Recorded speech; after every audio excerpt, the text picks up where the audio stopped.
G'day. It's great when a museum really gets you thinking. And sometimes it happens in ways that even the museum didn't intend. My visit to Singapore's Changi Chapel and Museum was a bit like that. It had a big impact, especially as an Australian. And especially in these wild international times.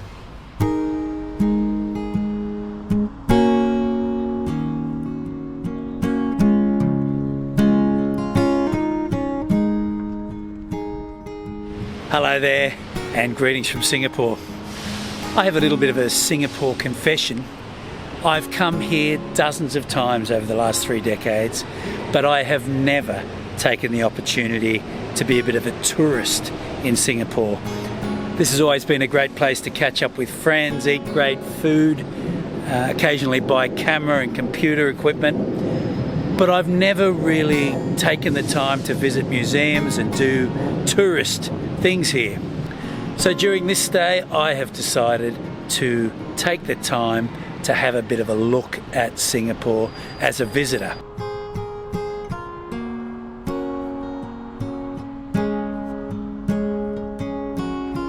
Singapore's development story is phenomenal.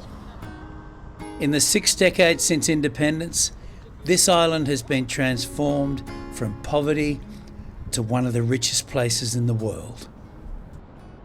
That is a remarkable story in its own right, and for a future Singapore video.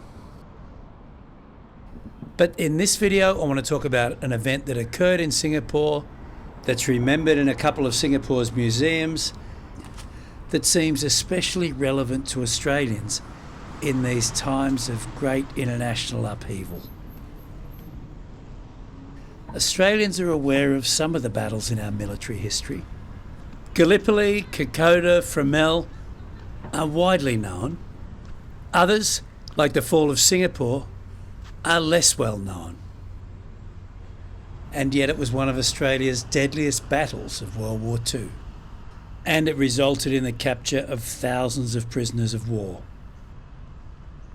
The collapse of the British military stronghold here to the Japanese in February 1942 sent shockwaves through Asia, the British Empire and Australia.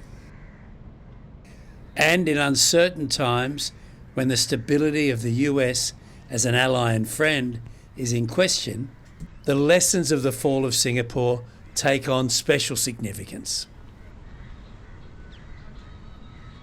A walk around the surviving colonial relics in Singapore is a great thing to do, and it gives you a sense of the scale of the British colonial era presence. These imposing structures created an impression of permanence, an impression that the British position in Singapore was impregnable. In the end, more than a century of British colonial rule crumbled in a week.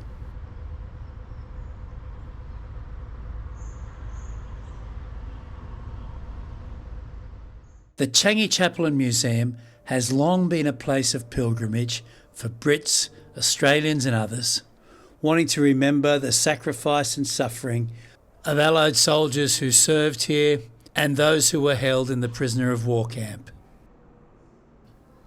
That was the reason for my visit. But while I was there, I found myself thinking about something else too. Without saying so explicitly, this museum is a reminder that the fall of Singapore was one of the most important events in Australian history. Very quickly, Australians discovered that Britain, our great protector, couldn't protect us anymore.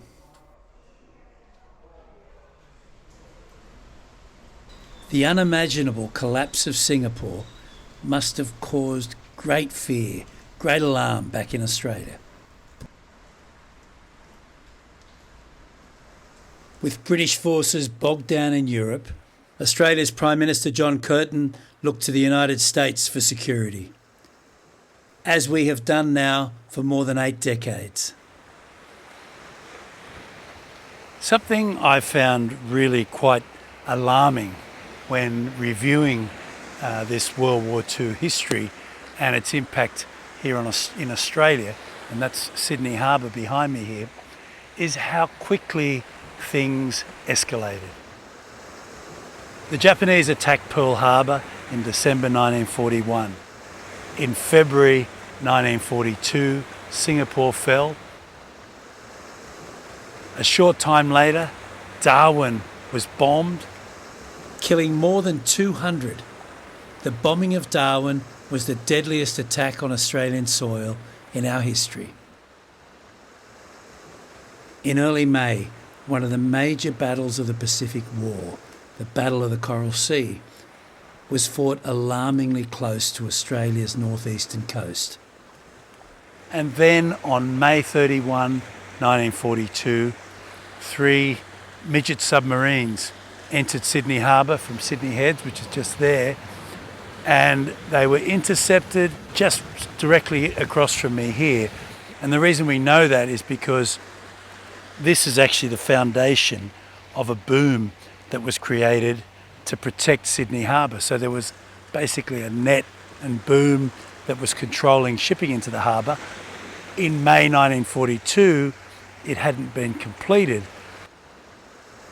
One Japanese sub made it through, intending to sink the USS Chicago that was docked at nearby Garden Island. It failed in that effort, but it did sink a smaller Australian ship, and it killed 21 sailors.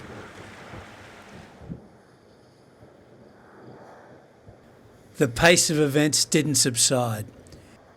Days after the submarine attacks on Sydney, the US Navy dealt a decisive blow to the Japanese Navy thousands of miles away in the Battle of Midway. Midway was another turning point in 6 months of shock and upheaval. The war had a long way to run, but thanks to the US Navy, Australia had some positive news. After the Battle of Midway, Japan's capacity to launch attacks on Australia was much reduced, and distance kept Sydney safe. In the 8 decades since the end of World War II, Australian territory has been at peace. Underwritten by the economic and security architecture of the post-war period.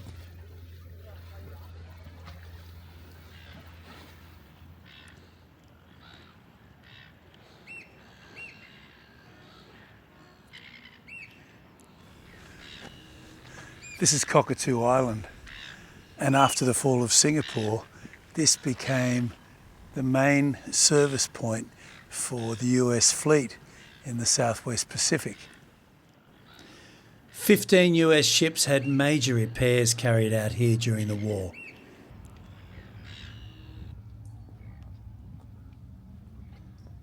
It might seem a bit strange that a visit to a Singapore museum prompted so much exploration of Sydney, my hometown, but that's how I love to travel.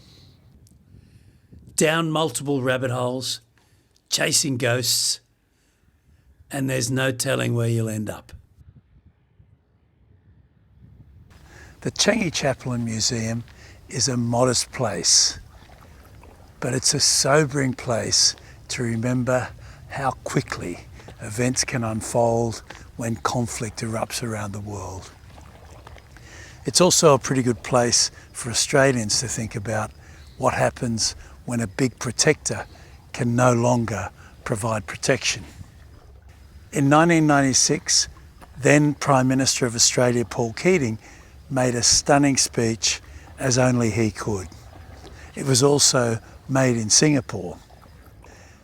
He said 2 things. Australia needs to seek its security in Asia rather than from Asia.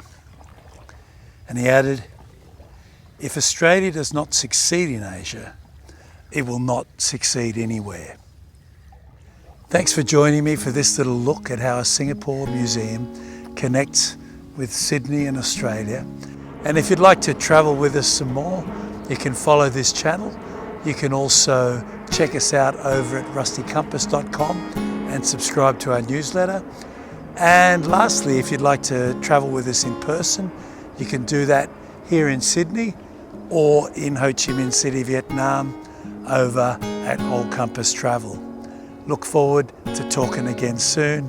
Thank you.